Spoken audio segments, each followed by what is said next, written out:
Pongámonos de pie, por favor, una vez más para la lectura de la palabra de Dios.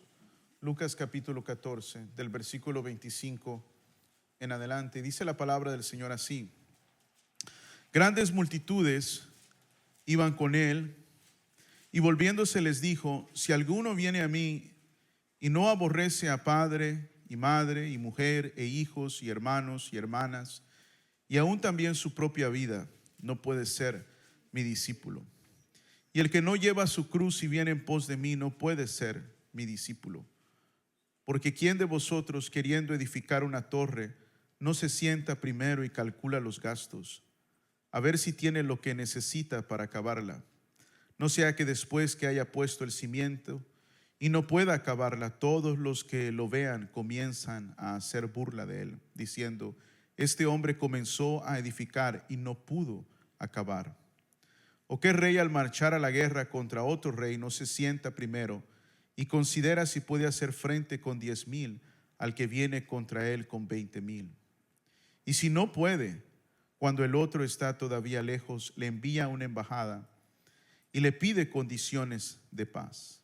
Así pues, cualquiera de vosotros que no renuncia a todo lo que posee, no puede ser mi discípulo. Señor, danos tu gracia al estudiar tu palabra por medio de tu Espíritu Santo. Especialmente, Señor, estas palabras que no son fáciles, Dios mío, de leer, recibir y, Señor, algunos diríamos aún, Señor, poner en obra. Pero están ahí y son tan claras, Señor, están tan presentes, no pueden ser ignoradas, Dios mío. Así que te pedimos una vez más la guianza de tu Espíritu Santo al estudiar tu palabra en esta mañana. En el nombre precioso de Jesús oramos. Y todos decimos, pueden sentarse, mis queridos hermanos. La primera semana les hablé acerca del tema ven y sígueme, lo importante de venir y de seguir al Señor. Amén. Y que a todos Dios nos llama a seguirlo, a ir con Él. La segunda semana o el día jueves después de la primer sermón les compartí la diferencia entre las multitudes y los discípulos. La Biblia dice que las grandes multitudes iban con él, pero la multitud no eran discípulos. En realidad, cuando uno ve la multitud era positiva, no estaban con Jesús, no seguían a Jesús a la fuerza. Les agradaba a Jesús, al menos le llamaba la atención su enseñanza. Pero aunque era una multitud positiva hacia el Señor Jesús, definitivamente no era una multitud comprometida al Señor. Y hay una gran diferencia para Jesús entre que a nosotros nos agrade Jesús, lo que Él dice, aún lo que Él representa, que seguirlo a Él. Ser discípulo de Jesús no es que nos guste quién es Él. No es ni siquiera que nos guste lo que Él dice. ¿Sí me explico, hermano? No es ni siquiera venir a su iglesia, es hacer lo que Él nos dice. Y si nosotros vemos eso y movemos eso a nuestra vida, hermanos, la cosa se pone muy difícil, ¿sí o no? La cosa se pone muy difícil.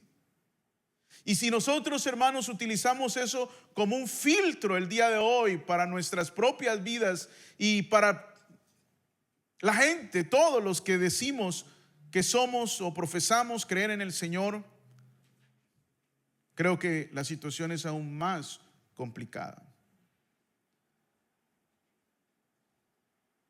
Hoy quiero que nos enfoquemos en quizá lo que es la parte más difícil de esta parte, de estos textos, y es el versículo 26.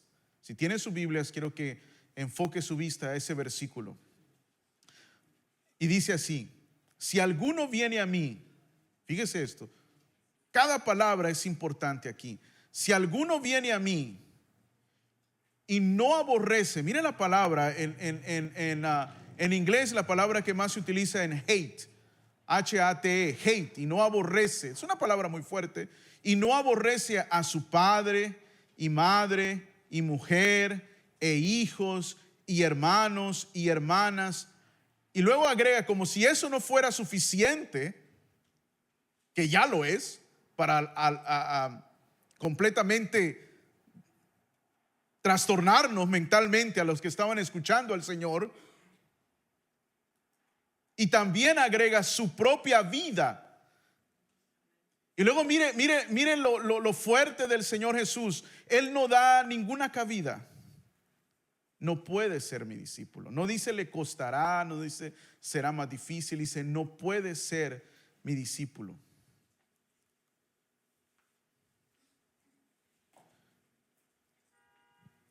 Cuando vemos esto, hermano, nos damos cuenta que Jesús no mide palabras, ¿sí o no? No era correcto que él dijera, o políticamente correcto, como se dice hoy en día, que dijera eso. ¿Quién de nosotros pudiese despedirle algo así a alguien? Ninguno, hermanos. ¿Correcto? ¿Quién? Si Jesús no es Dios, si Jesús no es el Hijo de Dios, ¿cómo Él puede osar pedirnos semejante cosa? How can He? If He is not the Son of God, how could He possibly open His mouth and say something like this? Si Jesús no merece todo, si Él no es digno de todas las cosas, no hay manera correcta que Él tuviese la autoridad de decir semejantes cosas.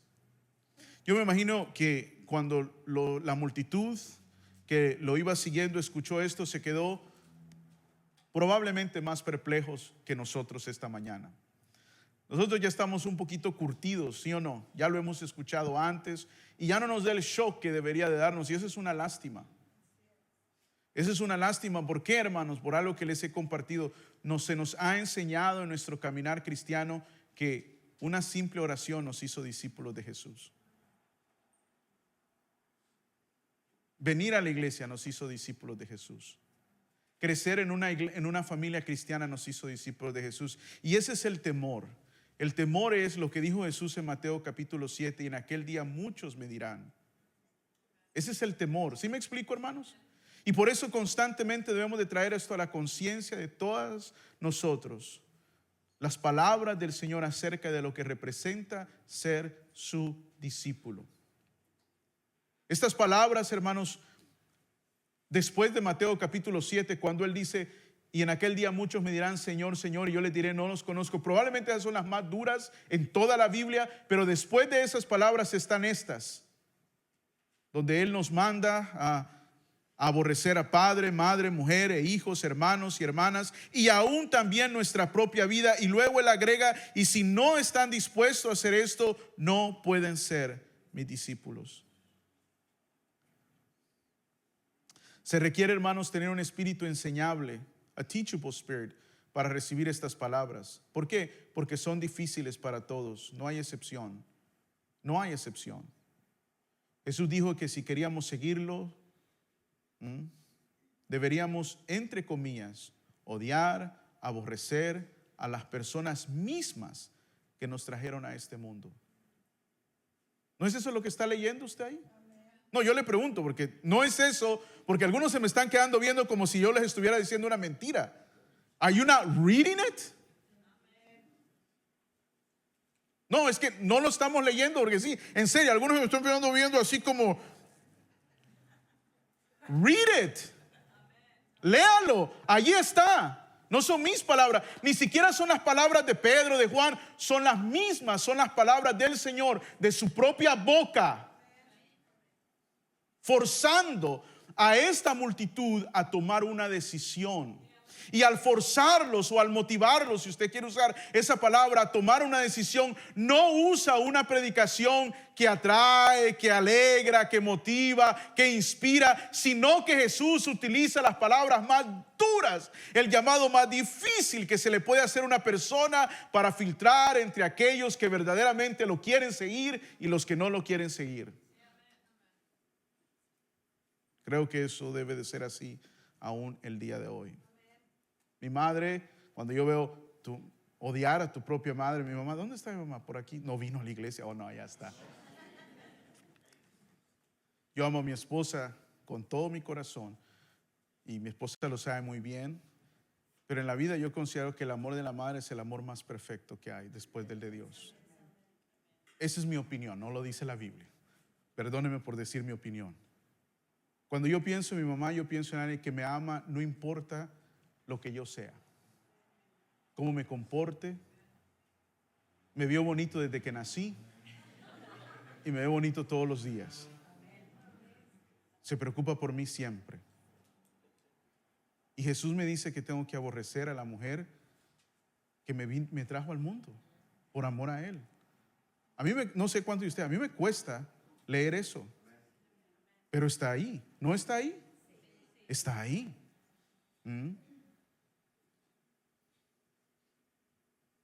Puede estar o puede ser correcto lo que Jesús nos dijo. ¿Hay alguna equivocación en las palabras de Jesús? Estaba quizás enojado el Señor con la gente y se las aventó bien duro y dijo: no, con ustedes me desquito el día de hoy porque el Pedro me ha hecho enojar. Amén. Como hacen algunos pastores, los hermanos lo enojan y se desquitan en la predicación.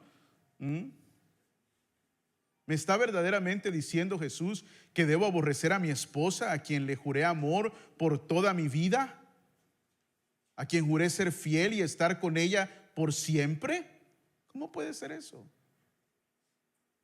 Los que tienen hijos, Jesús verdaderamente les está diciendo que deben aborrecer a sus hijos, que cuando usted los ve a su rostro, ve su propia cara en ellos. Algunos para alegría y otros para, pues, ¿qué les puedo decir, no? But you see your own face, right? Don't you see your face when you see your children? And this is what Jesus is saying. This is hard. Esto es muy duro, hermanos. Y quizá la palabra en inglés es embellishing, enfocando y martillando, porque yo quiero que usted comprenda la magnitud de este texto, hermano, de este pasaje de la Biblia, que no es fácil. ¿Cómo puede ser esto? Pero como si eso no fuera suficiente. Mis hermanos, mis hermanas de sangre, yo solo tengo una hermana. Pero si esto no fuera suficiente, Jesús agrega una cosa más: tu propia vida. Tu propia vida. Él agrega eso como si no fuera suficiente lo que Él ya pidió. Y luego Él agrega una condición. Él dice: si no estás dispuesto a hacer esto, no puedes ser mi discípulo. ¿Cuánta gente siguió a Jesús después de que Él dijo eso? Todos lo abandonaron. Lea Juan capítulo 6, versículo 66. Dice: desde ese día muchos dejaron de seguirlo. En otras palabras, ellos entendieron exactamente lo que Jesús les estaba pidiendo, hermanos. No había ninguna equivocación, no había ninguna manera de endulzar lo que el Señor estaba diciendo. Algunos dirían, como mencioné al principio, bueno, quizá el Señor no se sentía pues bien ese día, alguien lo ha de haber enojado, pero esto se repite en los evangelios. Vaya conmigo a Mateo capítulo 16, ya lo tiene. Mateo capítulo 16. Mire lo que dice, por favor. Versículo 24, rapidito si son tan amables. Hay otro texto, pero lo voy a leer más adelante y voy a explicar por qué no lo leo ahorita, que es Mateo capítulo 10. Pero no lo vamos a leer Mateo 10 ahorita, vamos a leer Mateo 16, 24 y 25. Mire lo que dice. Entonces Jesús dijo a sus discípulos, este es otro evangelio, este es Mateo, es otra historia, es otra versión, es otro libro. Entonces Jesús dijo a sus discípulos: si alguno quiere venir en pos de mí, niéguese a sí mismo y tome su cruz y sígame. Porque todo aquel que quiera salvar su vida la perderá, y todo el que pierda su vida por causa de mí la hallará. Una vez más, Él lo dice de otra manera, pero está hablando de negarnos a nosotros, ¿qué? A nosotros mismos. Entonces, ¿cómo puede ser esto? Por lo que leo, Jesús me está diciendo algo contrario a lo que la misma Biblia me dice, y no tengo el tiempo para leerle todos estos versículos. Pero ¿no la Biblia me enseña a amar y honrar a mis padres? En el libro de Éxodo capítulo 20 versículo 11 El tercer mandamiento del decálogo de los 10 mandamientos es honra a tu padre y a tu madre. En el Nuevo Testamento agrega honra a tu padre y a tu madre para que te vaya bien en la tierra que Dios te da, para que tengas largura de días. La Biblia es muy clara que nosotros debemos honrar a nuestra padre y nuestra madre. Ni siquiera dice ama, dice honralos, para que no haya ninguna equivocación. Entonces, ¿cómo puede ser que Jesús me dice eso? ¿No la Biblia dice que tengo que amar a mi prójimo? Mi hermano, mi hermana. Levíticos capítulo 19, versículo 18. Que ese es algo que quizá usted no esté tan familiarizado con eso, así que búsquelo por favor. Levíticos, ¿ya lo tiene? Levítico, el tercer libro de la Biblia, hermano, por si alguno nunca había escuchado hablar de Levíticos. 19, 18, ya lo tiene. Mire lo que dice. 19, 18. No te vengarás ni guardarás rencor a los hijos de tu pueblo, sino amarás a tu prójimo como a ti mismo. No guardarás rencor con tus hermanos. La Biblia es muy clara en cómo Jesús me dice odiar a mi hermano, a mi hermana. Jesús mismo, hermanos, nos mandó a amar a nuestros enemigos. ¿Sí o no? Amad a vuestros enemigos y haced bien a los que os aborrecen. Orad por ellos. No, Jesús cuidó de su propia madre colgando en la cruz del Calvario cuando le dijo a Juan: Juan, he ahí a tu madre, mujer, he ahí a tu hijo. Y no la entregó en el cuidado de Juan cuando él estaba en su momento de mayor sufrimiento, entendiendo la responsabilidad que Jesús tenía como hijo mayor de cuidar de su madre. ¿Cómo puede ser que Jesús dice lo que dice en Lucas capítulo 14? No, Pablo le dice a los esposos en Efesios capítulo 5, versículo 25: maridos, amad a vuestras mujeres como Cristo amó a la iglesia y se dio a sí mismo por ella. Pero debemos de volver a lo inicial. Si me pueden poner el otro slide, por favor. Es algo que debemos de tener presente. Venir a Jesús es lo mismo que creer en Él. Uno no puede verdaderamente creer en Él si no viene a Él. No sé si me explico, hermanos. We must remember that coming to Jesus is the same as believing in Him. You cannot believe in Him and not come to Him. You have to come to Him. See, many people say they believe in Him, but they don't come to Him. Mucha gente dice que cree en Él, pero no viene a Él. Oh, yo creo en Jesús. Como hoy en día está de fama los políticos decir que son cristianos. La mayoría de las veces, 9, yo diría 10, pero es malo decir 100%, pero voy a decir 9 de cada 10 políticos que dicen que creen en Jesús, yo no les creo nada. Los políticos han aprendido a manipular a los cristianos y saber utilizar el nombre de Jesús para ganar nuestro voto.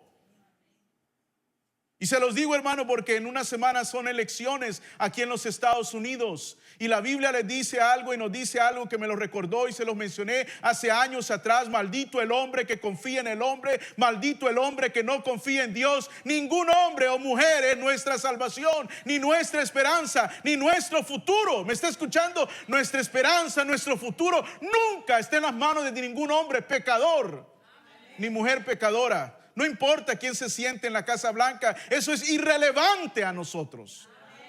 It means nothing to us. Alguien me preguntó si yo estaba preocupado. ¿Yo por qué voy a estar preocupado? Mi esperanza está en Cristo Jesús. Mi vida está escondida en Él. Él me dijo que no me va a faltar nada, ni alimento, ni techo, ni comida. Si yo soy diligente, si yo hago lo que yo tengo que hacer, Él cuida de mí. Hay gente que está preocupada, nos van a deportar. Si te deportan es porque el Señor ya quiso que regresaras a tu país. Así de simple, mi querido hermano. As simple as that. El que cree en Jesús debe venir a Él. Jesús dijo: el que viene a mí. Ellos iban a Él, la multitud los seguía, y por eso ustedes vienen. Pero si vienen a mí, tienen que saber lo que tienen que estar dispuestos a dejar. Ahí es donde separan las cosas, ¿sí o no, hermanos? Mucha gente cree en Él y algunos están dispuestos a venir a Él, pero en el momento en que entendemos el precio que hay que pagar, ellos no estuvieron dispuestos a seguirlo. No estuvieron dispuestos a seguirlos. Y ese es el gran problema de la predicación el día de hoy, hermanos. Que le decimos a la gente todos los beneficios de seguir a Jesús y nada de lo que Él demanda de nosotros. Y por eso terminamos con personas que dicen creer en Jesús, pero su vida no refleja ningún aspecto de obediencia a Él. There's nothing that reflects Christ in them.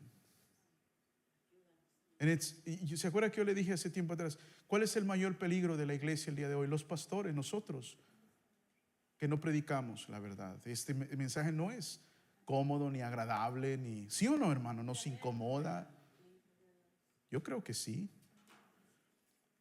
Creer en Jesús es venir a Jesús. Vaya conmigo a San Juan capítulo 6, versículo 35. ¿Ya lo tiene? Juan capítulo 6, versículo 35. Quiero recalcar este punto con algunos versículos. Juan 6, 35, amados. Jesús les dijo: yo soy el pan de vida. Todos conocen ese versículo. Y el que ¿qué? Y el que a mí nunca tendrá hambre. Y el que en mí, ahí están las dos cosas. Hay que venir a Él y hay que creer en Él. Hay que venir a Él y hay que creer en Él. No tendrá sed jamás. Hay que venir a Él. ¿Y cómo venimos a Él? Como Él nos dice que tenemos que venir a Él. Otro versículo cerca de donde está usted. Juan 7, 37. Una hoja más adelante. ¿Ya lo tiene? Mire lo que dice la Biblia. En el último y gran día de la fiesta, Jesús se puso en pie y alzó la voz diciendo: si alguno tiene ¿qué? Sed, venga y ¿qué? Y beba. El venir es suyo. El agua es gratis. Para los que crean que estoy poniéndole obras a la salvación, el agua es gratis.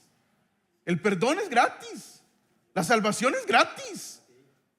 Gratis a nosotros, no gratis a Él. Gratis a nosotros, pero no a Él.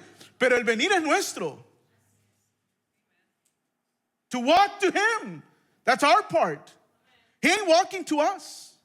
He's not going to do what we're supposed to do. You come, and when you come, you find water. The water is free. Forgiveness is free. Salvation is free, but you must come. And you must come the way I tell you to come. Tienes que venir de la manera que yo te digo que tienes que venir, porque el que llama pone las condiciones. ¿Eso es correcto? Usted va a aplicar a un trabajo, usted no dice: mire, pues yo quiero trabajar aquí, pero yo quiero decirle cómo quiero trabajar aquí. Ahí ya terminó la entrevista. Would you agree? ¿Cuántos estarían de acuerdo? Usted va al trabajo y dice: yo quiero trabajar acá, y usted tiene sus expectaciones, pero el trabajo les mira: el trabajo es así, así, así, así, y esto es lo que esperamos de usted. Y pues usted decide, ¿no? El Señor es el mismo. Él pone las condiciones. Y el problema es que a muchos, cuando se nos predicó el evangelio, no se nos dijo las condiciones que Él pone. ¿Sí me explico? Solo se nos dijo: cree. Y ustedes se dan cuenta que yo puse una torre y puse una cruz, porque son los dos ejemplos que Jesús usó. Él dijo: ¿quién de vosotros, queriendo construir una torre, no se pone a ver cuánto le va a costar? ¿Qué está hablando eso, hermano? De pensar bien la decisión que usted va a tomar de seguir a Jesús. O sea, es que yo sé que para algunos esto no es algo que lo han visto de esta manera. Yo entiendo, yo me formé así, pero es la verdad. Cuando uno viene al Señor, uno tiene que saber el consejo completo de la palabra de Dios, porque si no, fácilmente, ¿cuántos de nosotros hemos tenido eventos, hermanos, aún nuestra propia iglesia, y pasa un montón de gente, dice que aceptar al Señor, nunca más los volvemos a ver? Solo Dios sabe, claro, si hicieron. ¿Cuánta gente ha aceptado al Señor en nuestra iglesia en 19 años? Miles de gente, hermano. ¿Cuánta gente se bautizaron? Cientos de gente. ¿Cuánta gente perseveraron? Aún menos. ¿Sí ve la diferencia? You see the difference? La multitud es todo aquel que dice: sí, yo creo y sí me gusta y todo, pero no comprendemos lo que se requiere, porque en el momento que se nos dice lo que se requiere para ser discípulo, para seguir al Señor, no estamos dispuestos a hacerlo. Y no estamos dispuestos porque no ha habido un cambio en nosotros. Pero el que ha sido nacido de nuevo, acepta esto. Y no obedece perfectamente, porque ninguno puede obedecer perfectamente. El caminar al Señor no es perfección, es dirección. Yo le dije esto los días jueves. No es perfección, es dirección. No es caminar perfectamente, es caminar hacia una dirección todo el tiempo. ¿Me explico? Se lo digo en inglés. It's not perfection, it's direction. You're not living a perfect life. It's that your life is directed towards a person all the time. You may fall, you may have mistakes, you may stumble a little bit, or you can be strong and persevere, whatever it may be, but you're always fixed in the same direction. That is the Christian life. Esa es la vida cristiana. No titubeamos de nuestro caminar con el Señor. Eso es lo que Jesús demanda de cada uno de nosotros. Mateo capítulo 11, versículos 28 al 30, ya lo tiene. Dice así: venid a mí, una vez más, venid a mí, todos los que estáis trabajados y cargados, y yo os haré descansar. Llevad mi yugo sobre vosotros y aprended de mí, que soy manso y humilde de corazón, y hallaréis descanso para vuestras almas, porque mi yugo es fácil y ligera mi carga. O sea, en otras palabras, no es quitar el peso del pecado y quedarnos sin ningún peso sobre nosotros. Es cambiar el peso del pecado por el peso del yugo del Señor, que Él dice es más ligero. Pero no es quedarnos libres, hermanos. Usted y yo no somos libres. Usted y yo somos esclavos de alguien. Estamos sujetos a alguien. ¿Sí me explico, hermano? Yo no soy libre de hacer lo que yo quiero hacer. Yo si hago lo que yo quiero hacer o lo que mi carne quiere hacer, voy a sufrir las consecuencias de mi amo y de mi Señor. No se puede, hermano, dejar el pecado sin tomar el yugo de Jesús sobre nuestras vidas. O hay otro ejemplo que él utiliza versus el yugo, es la cruz. No puedo yo dejar el peso del pecado sin tomar la cruz y cargarla todos los días. Jesús, hermanos, ofrece genuino descanso para el alma, genuino descanso del peso del pecado, de la mentira, de las apariencias de la vida. Pero Él dice que al dejar eso tenemos que levantar la cruz de cada uno y cargarla. Él dice que al dejarlo el pecado tenemos que tomar ese yugo sobre nosotros. Y todos saben lo que es un yugo, ¿no? El pedazo de madera que le ponen a las bestias para que puedan caminar derecho y trabajar juntamente con otro animal. Si me pueden poner el otro slide, por favor. Y esto es sumamente importante. Nadie puede venir a Jesús bajo sus propias condiciones. Nadie puede negociar términos más bajos. Usted no puede decir es que Dios me entiende. Eso es una mentira, hermanos. Es que Dios comprende, es que yo estoy joven, es que yo aquí. Nobody gets to negotiate lower terms. You're just deceiving yourself. Las condiciones solo pueden ser aceptadas o rechazadas. Hermanos, a la luz de esto, la mayoría de gente no son discípulos del Señor. Creen en el Señor como la multitud, pero no son discípulos de Él. No lo son. Es algo muy doloroso, pero es la verdad. Jesús dice: el que no aborrece, hay unas versiones de la Biblia más contemporáneas que dicen la palabra odio. En inglés la palabra es hate, el who doesn't hate, o el que no odia, o el que no aborrece, dice la Reina Valera. Y cuando usted lee esa palabra aborrecer, odio, brinca, ¿no? Brinca de la Biblia. It just kind of slaps you in the face. Aborrecer. Insulta al leerlo, ofende al lector. ¿Cómo puede ser que nuestro Señor nos diga semejante cosa? Yo estoy convencido que las personas que lo escucharon también pensaron lo mismo. Estas palabras son tan claras, son tan duras que no podemos ignorarlo. Pero ya que entendemos que Jesús no nos está mandando a desobedecer toda la Escritura, él claramente, la Biblia enseña a amar a nuestros padres, honrar a nuestros padres, amar a nuestra esposa, amar a nuestros hijos, etcétera, etcétera, etcétera. Entonces la pregunta es: ¿qué quiso decir Jesús con estas palabras? Para los que les gusta escribir, estuvimos en la escuela, hay algo que se utiliza en la gramática, en la semántica, que se llama hipérbole. ¿Saben qué es eso? Una hipérbole es una exageración para querer transmitir un mensaje. Hyperbole es una exageración. Y esto se utilizaba mucho en el tiempo de Jesús. Eran las maneras en que los judíos enseñaban. En otras palabras, hermano, esta es una declaración exagerada que tiene la intención de provocar, escuchen bien, que tiene la intención de provocar reflexión y hacer un punto crucial. ¿Qué quería hacer Jesús? Hacerles entender a la multitud que seguirlo no era fácil. Jesús está deliberadamente contrastando el amor con el odio. Pone a los dos juntos. Jesús dice que debemos, entre comillas, aborrecer a nuestros propios familiares. En realidad quiere decir que debemos amarlos menos. Y eso aún, hermanos, es algo que nos cuesta entender. ¿Estaríamos de acuerdo?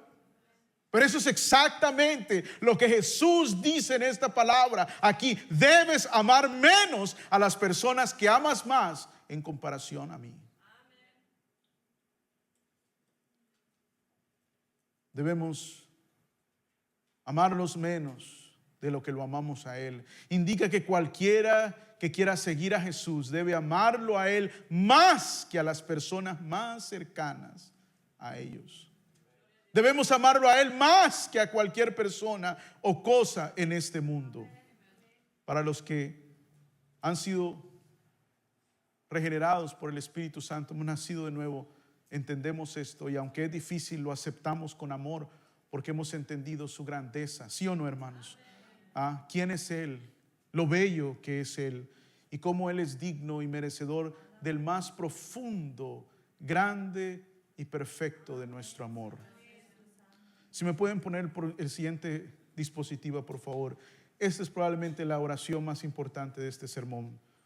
Si hemos de ser verdaderamente o verdaderos discípulos de Cristo, lo que sentimos por los demás, debe parecer, escuche bien, debe parecer como odio en comparación con la mayor devoción que tenemos hacia Él. No es que usted odia a sus familiares, pero el amor a Él tiene que ser tan grande, tan sublime, tan precioso. Eso es lo que dice Él, que cuando usted compara el amor que le tiene a su familia, no es ni siquiera comparable con el amor. Eso es lo que Jesús demanda de sus discípulos. Hermanos, ¿cuántos de nosotros podemos decir que le tenemos un amor hacia Jesús? ¿Puedo yo decir que tengo un amor hacia Jesús si a mí me gana Netflix en vez de leer la Biblia, hermano? No puedo sacrificarme por el Señor porque ya me estoy quejando. Ya estoy lamentándome, ya estoy sintiendo autocompasión. How can we possibly say that we love Him to this extent? If we do love Him to this extent, then anything we do will be simple for Him.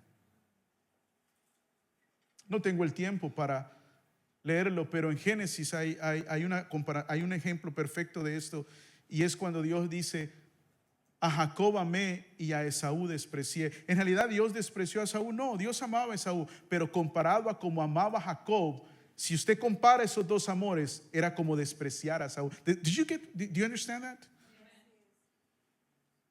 Le doy otro ejemplo de esto, de esta manera de enseñanza judía. Cuando la Biblia dice que Jacob amó a Raquel y despreció a Lea. En realidad Jacob despreciaba a Lea. No la despreciaba, le tenía cariño, le tenía amor. Claro que sí, era la madre de sus hijos, pero en comparación con el amor que Jacob le tenía a Raquel, parecía odio el que le tenía a Lea. ¿Hace sentido ahora, mis hermanos? Eso es lo que Jesús le dice a esta multitud. Comparado al amor que yo exijo que tengas a mí, el amor que le tienes a tu familia tiene que verse como el amor que Jacob le tenía a Lea. Wow. Como el amor que Jacob le mostró, que Dios le mostró a Esaú versus Jacob. No lo hace más fácil, ¿verdad que no? It doesn't make it any easier, pero sí nos explica. Esas son las palabras del Señor. hermanos. ¿Por qué? Porque utilizamos la Biblia para explicar la Biblia, hermanos. Y en otro pasaje de la Escritura Jesús explica exactamente lo que Él quiso decir. Y se los guardé para que llegáramos a este punto. Pero Jesús, en su gran amor por nosotros y por sus discípulos y por la multitud, Él nos explica exactamente estas palabras. Vaya a Mateo capítulo 16. Ya lo tiene, amado. Mateo capítulo 16. Y aquí, hermanos, ya, como dicen, el velo ha sido descubierto. No hay nada que nos cueste entender acerca de estas palabras. Simplemente el obedecer, ¿no? Mateo 16, 13, ya lo tiene, hermanos. Dice la palabra de la siguiente manera, Mateo 10, 37. Mateo 10. Ya lo tiene. Mire lo que dice este pasaje.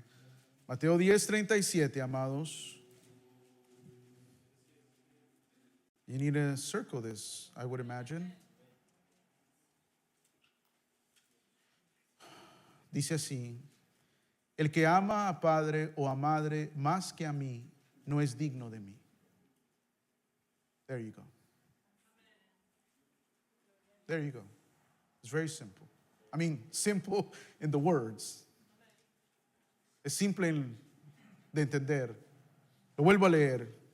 El que ama a padre o a madre más que a mí, no, y mire la palabra que él utiliza, no es digno de mí. Wow. ¿Qué comprendemos cuando alguien dice usted no es digno de eso? No lo merece. No tiene derecho. You don't belong here. You're not. La palabra digno es la palabra en inglés worthy. If you love anything else more than Christ, you're not worthy of him. You're not worthy of his kingdom. You're not worthy of his heaven, and you won't be there. Si nosotros no amamos a Jesús de esta manera, no somos dignos de su reino, no somos dignos de su casa y no estaremos allí. ¿No es eso lo que Jesús está diciendo? ¿Qué le dijo Jesús al ángel de la iglesia de Éfeso? Tengo algo contra ti, le dijo. ¿Se acuerdan, no? En el libro de Apocalipsis. Tengo algo contra ti. Tienes buenas obras, defiendes la sana doctrina, has rechazado a los falsos maestros, pero tengo algo contra ti, le dijo el Jesús al ángel de la iglesia de Éfeso, que has olvidado tu primer amor.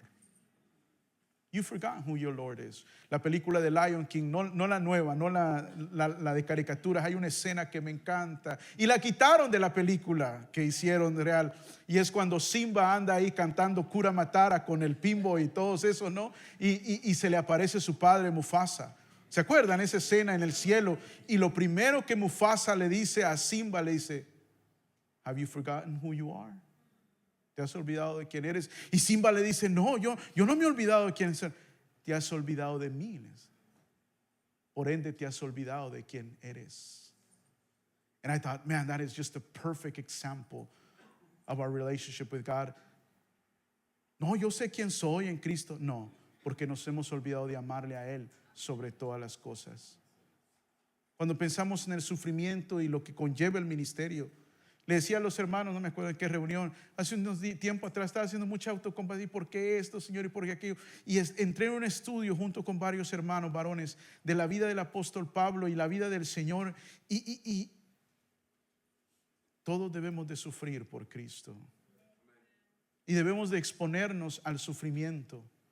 Nadie puede caminar la vida cristiana sin abrirte a que seas herido, traicionado, abandonado. You will. ¿Sabe por qué? Porque a Cristo lo abandonaron, lo traicionaron, lo ofendieron. Y ese es el ejemplo que debemos de seguir. Si usted protege su vida de la frustración, del abandono, de la decepción, usted no es un verdadero discípulo del Señor. Porque si Él lo soportó, nosotros debemos de soportarlo también. Soportó la traición y el abandono de Pedro, la traición de Judas, el abandono de sus discípulos. ¿Sí o no, hermanos? De igual manera nosotros debemos de estar dispuestos a soportar todo precio por causa de Él. Algo menos que eso, y Jesús dice, no eres digno de mí. You're not worthy of me. Quiero corregir algo que dije hace unos días atrás cuando hablaba acerca de la situación con mi esposa, que nos llamaron. Y no porque nadie me lo mencionó, sino porque siento que el Espíritu me llamó, me hizo que tenía que corregir esta expresión. Porque yo dije, cuando me avisaron eso de que tenían que hacer un examen a mi esposa, yo le dije a usted, estas palabras puntuales, dije, nothing else matters, y quiero corregir eso. Christ matters most. Cristo vale más, por mucho que yo ame a mi esposa. Y yo me imagino que ella debe de pensar lo mismo acerca de mí. Quiero corregir eso. A lo que me refería es que nada importaba más de lo que yo tenía que hacer esa semana, ese mes, este año. ¿Sí me explico, hermanos? Todo podía esperar esa semana. No había nada más importante que estar con mi esposa. Pero Cristo es más importante. Él perdonó mis pecados. Me ha dado vida eterna. Él es lo más importante. Y lo digo con todo grado de humildad, hermanos, pidiéndole al Señor poder ser fiel a estas palabras, porque no es fácil. No es fácil. Yo he hablado con hermanos que sus hijos han partido y la paz que reciben del Señor, pruebas, luchas, enfermedades, separaciones, todo porque Cristo está con nosotros, lo hemos podido sobrellevar. ¿Me está escuchando? Por lo mismo, porque Él es lo más importante. ¿Cómo hacemos esto? Y esta parte que voy a mencionar en 3 minutos, yo lo invito a que venga el día jueves porque voy a expandir en ello por 1 hora entera. How do we do this? ¿Cómo hacemos esto? ¿Verdad? ¿Cómo hacemos del amor a Jesús lo más importante? 3 cosas: con la mente, con las emociones y con la voluntad. Con la mente debemos amar a Cristo, y eso comienza aquí, hermanos. ¿Me está escuchando? Eso comienza en la mente. No podemos amar a quien no conocemos. ¿Y cómo lo podemos conocer? Por medio de su palabra. Amar a Cristo es conocerlo. Diga conmigo, amar a Cristo es conocerlo. Usted no lo puede amar si no lo conoce. Asegúrate, hermanita, que el volumen no sea alto. Conocer su carácter, lo que Él ha hecho. Nuestra mente debe de estar llena del conocimiento de Él para poderle amar. I need to know Him to love Him. You cannot love Him if you don't know Him. And some don't know the Lord. You know of Him, but you don't know Him. De igual manera, el poder amar a Jesús requiere que seamos emocionales acerca de Él, que lo amemos con nuestras emociones. Algunos parecen una escoba parada delante de la presencia del Señor. No les mueve ninguna emoción, no hay nada de devoción, de amor, de pasión por Él. You're like a rock. Peter wept. Pedro lloró. Pablo se tiró al suelo. David cantaba y danzaba delante de la presencia del Señor. And you are too good to show some emotion. You are a weak, wretched person. That's what you are. Porque delante del que deberías de tirarte a sus pies, te quieres ver fuerte. Y delante de los hombres que son polvo como tú, te humillas, les ruegas, les pides. You kiss their feet. And to the people, and to the one person that you should stand up and worship Him, you ignore Him. That's why He won't honor you. That's why He won't be with you. He won't bless you, and most likely you won't be with Him. Porque prefieres la adulación de los hombres que de Dios. Prefieres la adulación de las redes sociales que de Dios. And finally, con la voluntad, con las acciones.